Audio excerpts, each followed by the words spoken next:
Hello friends, எல்லாருக்கும் வணக்கம். Welcome to Asian tax.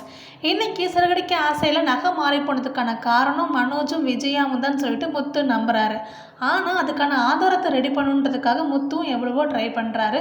ஆனால் எல்லாமே ஃப்ளாப் ஆகுது. சரி வாங்க இன்றைக்கி என்ன நடந்துச்சுன்னு பார்த்துடலாம். நம்ம ஸ்ருதி மனோஜ் கிட்ட காலில் பேசிகிட்டு இருக்காங்க இல்லையா. ஆனால் மனோஜ் உஷாராகிறாரு. இது கண்டிப்பாக யாரோ பிளான் பண்ணுறாங்க, முத்தோட வேலையாக தான் இருக்கும் அப்படின்னு தெரிஞ்சுக்கிட்டு உடனே நானும் எந்த நகையும் வாங்கவே இல்லையே, என்ன இந்த மாதிரி புதுசாக கால் பண்ணி ஏமாற்ற ட்ரை பண்ணுறீங்களா, முதல் ஃபோனை வைங்க இல்லைனா போலீஸ் கம்ப்ளைண்ட் கொடுத்துருவேன்னு சொல்லிட்டு ஃபோனை வச்சிடுறாரு. ஆனால் ஸ்ருதியுமே சொல்கிறாங்க, ஃபஸ்ட்டு நான் கேட்கும்போது ரொம்ப சைலண்ட்டாக தான் இருந்தார், அதுக்கப்புறம் தான் இந்த மாதிரி பேச ஆரம்பித்தாருன்னு அப்படின்னு சொல்லவும் முத்துக்கு இன்னுமே டவுட் அதிகமாகிடுது. சரி வாங்க வேற ஏதாச்சும் ட்ரை பண்ணுவோன்னு சொல்லிட்டு முத்துவும் மீனாவும் கிளம்பிடுறாங்க. அப்புறம் தான் முத்துக்கு வேலையே ஓட மாட்டேங்குது. இன்னொரு ஐடியா தோணுது. மீனாக்கு கால் பண்ணி பேசுகிறாரு. மீனா, கண்டிப்பாக எங்கள் அம்மா ஏதாவது பண்ணுறாங்கன்னா பார்வதி ஆண்டிக்கு தெரியாமல் கண்டிப்பாக இருக்காது. நீ என்ன பண்ணுறனா உடனே பார்வதி அத்தை வீட்டுக்கு போயிடு, நானும் அங்கே வந்துடுறேன்னு சொல்லிடுறாரு. ரெண்டு பேரும் பார்வதி ஆண்டி வீட்டுக்கு போகிறாங்க. இதுக்கு நடுவில் மனோஜ் என்ன பண்ணுறாருனா நடந்தது போயிட்டு அப்படியே அவங்க அம்மாட்ட போய் சொல்கிறாரு. உடனே அவங்க அம்மா கண்டிப்பாக முத்து வேலையாக தான் இருக்கும், யாரையும் ஆளை வச்சு பேசியிருக்காங்க அப்படின்ற தெரிஞ்சுக்கிட்டு நீ முதல் சீக்கிரமாக பணத்தை ரெடி பண்ணு, நம்ம நகையை ரொம்ப சீக்கிரமாக மாற்றி வச்சு தான் நமக்கு ரொம்ப நல்லது அப்படின்னு சொல்கிறாங்க. அதுக்கு மனோஜ் நான் மட்டும் நம்ம பண்ண முடியும், நானும் ட்ரை பண்ணிட்டு தான் இருக்கேன், கடையில் வியாபாரமே ஓட மாட்டேங்குது அப்படின்ற மாதிரி சொல்கிறாங்க. அதுக்கு விஜயா என்னத்தையாவது செஞ்சு சீக்கிரமாக பணத்தை கொண்டு வர வழியை பாரு அப்படின்னு சொல்கிறாங்க.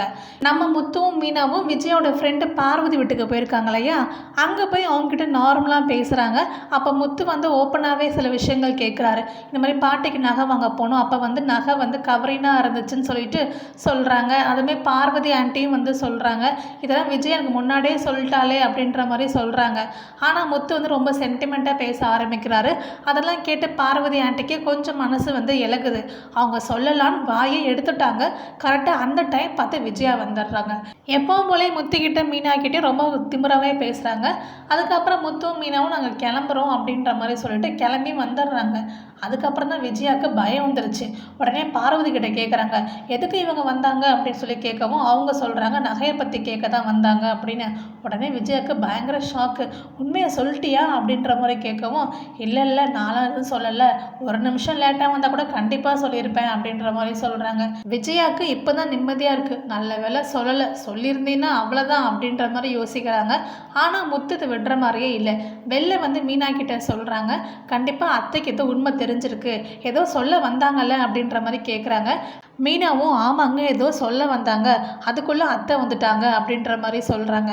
இதுக்கப்புறம் முத்து விடுற மாதிரியே இல்லைங்க, கன்ஃபார்மாக கண்டுபிடிக்கணும்னு சொல்லிட்டு திரும்பவும் ட்ரை பண்ண தான் போகிறாரு. முத்து எப்படி இந்த விஷயத்தை கண்டுபிடிக்கிறாருன்னு வெயிட் பண்ணி பார்ப்போம். உங்களுக்கு வீடியோ பிடிச்சிருந்துச்சுன்னா வீடியோ லைக் பண்ணி நம்ம சேனல் சப்ஸ்கிரைப் பண்ணி சப்போர்ட் பண்ணுங்கள். தேங்க்யூ அண்ட் தேங்க்ஸ் ஃபார் வாட்சிங்.